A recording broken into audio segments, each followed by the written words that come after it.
Hi, my name's Gretchen Harmon, and I am presenting the Stonewall Book Award, specifically the Mike Morgan and Larry Romans Children's and Young Adult Literature Award. This award began in 1971, the Stonewall Book Award, with the award going to Isabel Miller for her book Patience and Sarah. At the time, the committee had very few books to choose from, but by 1995 they had a list of over 800 eligible books. The Stonewall Award became an official ALA award in 1986.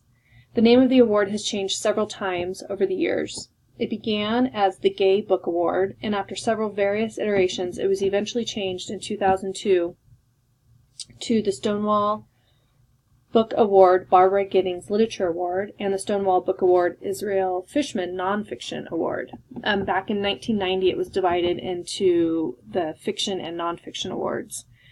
And then in 2010 they added a Children's and Young Adult Book Award, and in 2012 that award was renamed the Stonewall Book Award Mike Morgan and Larry Romans Children's and Young Adult Literature Award, honoring a gift the couple made to the endowment.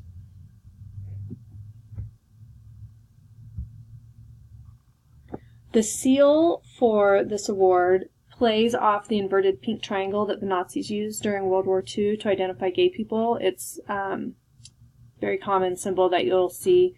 It's typically used for gay pride.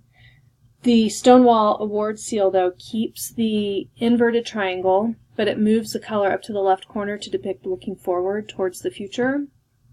And then the American Library Association is in the right-hand corner to show that it is an official award. And then the image is encircled by the word Stonewall Book Award or Stonewall Honor Book, depending on the award that was given. The criteria and process for selecting a book. The selection committee is made up of an equal number of men and women, and these people are selected from various libraries around the United States. There was no information about how you can get on the committee. In addition, anyone can suggest a book to the committee. You just have to fill out the appropriate form. And books are chosen for their, quote, exceptional merit relating to the gay, lesbian, bisexual, transgender experience. The winners are chosen from 5 finalists, and any books nominated must be published the year prior to the announcement date, and they must be written in English. Trends in this award. So this award is only 9 years old, so it was kind of hard to really find any major trends, but in 2010, the first year that the award was given, a YA novel won the award, and 3 picture books, 1 nonfiction and 1 YA, were honored. So there were a total of 6 books that were honored and won. So you can see that there was a diverse variety of books represented that first year. And also in that first year, 2010, there were the 3 picture books. One was called 10,000 Dresses, but it was very thinly developed about a boy who dreamed about wearing dresses and wanted to wear dresses, and his parents disapproved.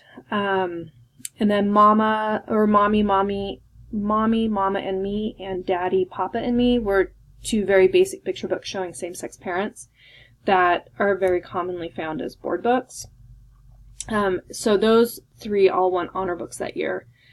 In 2011 to 2014, all the winners in honor books were YA novels, and it wasn't until 2015 that we saw something other than a YA novel win the award. It was a juvenile nonfiction titled This Day in June by Gail E. Pittman, and it was about pride. And then the honor books that year were nonfiction, YA nonfiction, YA fiction, and a picture book. So they started to diversify again. In 2016 to 18, all the winners again went back to YA novels and realistic fiction. One winner in 2018 this year is a true crime novel. Actually, it's not, I don't know if I'd call it a novel because it's true crime. And then the first historical fiction honor book was awarded this year in 2018. In my opinion, I'd like to see more picture books and juvenile literature selected or honored.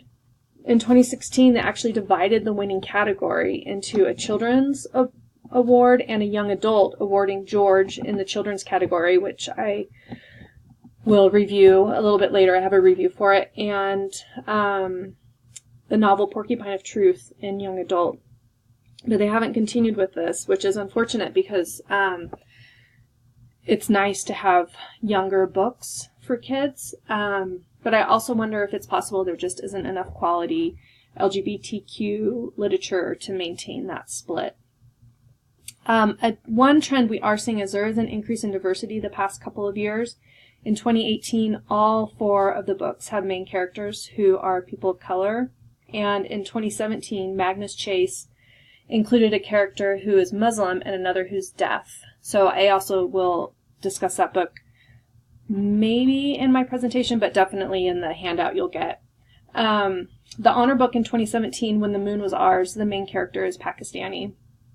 And then another trend that we're seeing is that the characters are more varied in terms of being on the spectrum. They're not just gay or lesbian identifying. We see more gender fluid, intersex, bisexual, transgender, and or characters identifying on the spectrum at a young age. So that is definitely different than we originally saw earlier. Educational considerations. The Stonewall Seal Award provides assurance to librarians that the book is quality literature touching on GLBTQ plus themes, and it helps librarians to know that they're expanding their diversity collection. The age range varies, though. As mentioned, it's predominantly young adult realistic fiction with 62% of the titles. Juvenile fiction, there's a few books, and that's only 17% of the titles, and then picture books, I think there are 5, and that's 9% of the titles. Non-fiction, 12%, and that's predominantly middle grades and above. So obviously this award is most helpful for middle and high school librarians.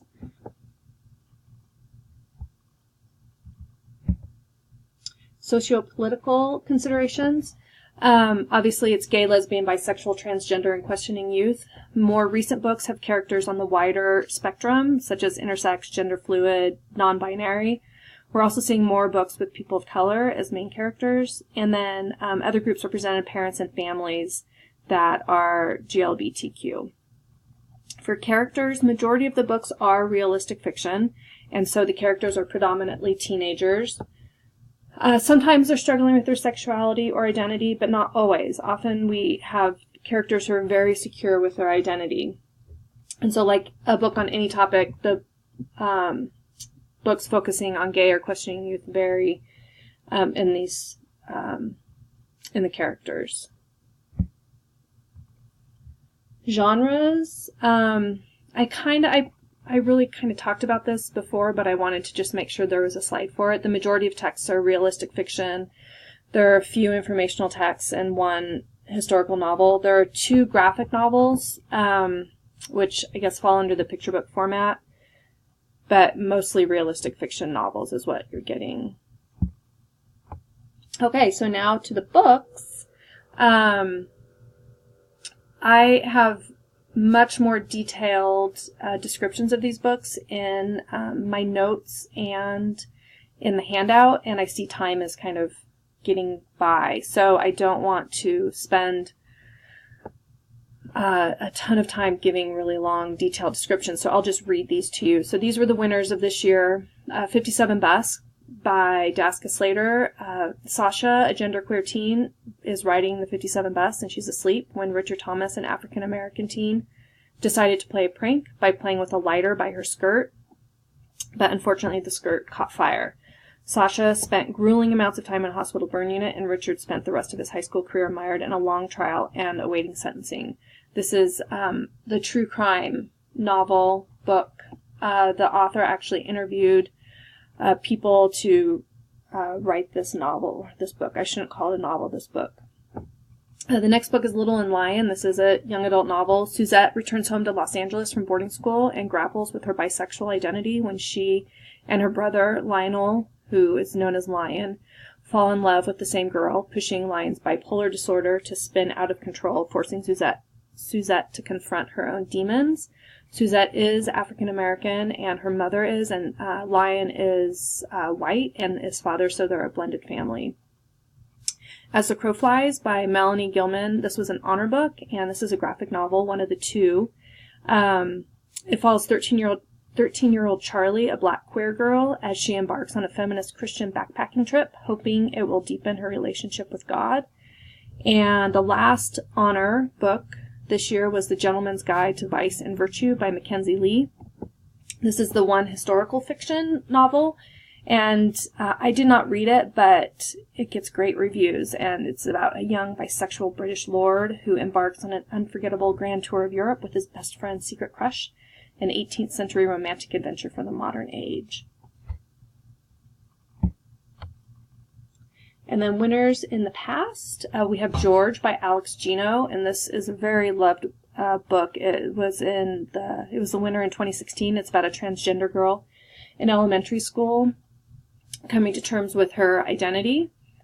And then Beyond Magenta was the 2015 honor book, and this is a book about transgender teens, and they're interviewed and photographed by the author Susan Cooklin, and they share their stories. And then the last book, Magnus Chase and the Gods of Asgard, Hammer of Thor by Rick Riordan. Of course, this is a very high-interest series. It won in 2017. The main character is not on the spectrum, but one character, Alex, is a child of Loki, and Alex was born male, but predominantly identifies as female. This book also highlights disability. One of the elves is deaf, and several characters know ASL. And then race and religion. Samira, a character, balances her Muslim faith with her Valkyrie duties. And then they say there's some crossover with some of the other characters from other series. So this looks like a really great series. I haven't read it yet, but it looks good. Thanks.